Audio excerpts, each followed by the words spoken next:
Have you ever convinced your family to pick your favorite dinner? Today's word is all about convincing others. Welcome to Word Up with Sofia. Today's word is persuade. Can you say it with me? Persuade. Let's spell it together. Ready? P-E-R-S-U-A-D-E. That spells persuade. Persuade means to convince someone to believe or do something through reasoning or appeal. Here are some words that mean the same as persuade. Say them with me. Convince, like showing your friend why your game is fun to play. Influence, like a coach inspiring the team to try harder.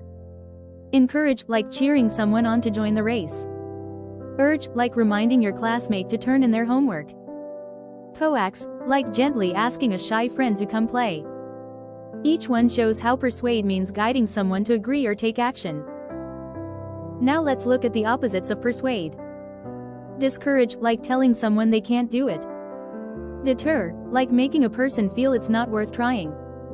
Ignore, like not listening to their idea at all. Disapprove, like saying you don't like their choice. Block, like stopping them from taking action. That's the opposite of persuading. Here's a great example. Sofia tried to persuade her classmates to join the recycling team.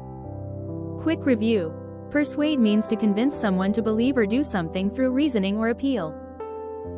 Synonyms: convince, influence, encourage, urge, coax. Antonyms: discourage, deter, ignore, disapprove, block.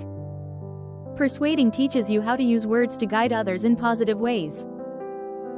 Your challenge: persuade someone to play your favorite game by giving 2 good reasons. Great job persuading. You made your idea sound convincing. Keep using kind words to persuade, explorers. See you tomorrow for Word Up with Sofia.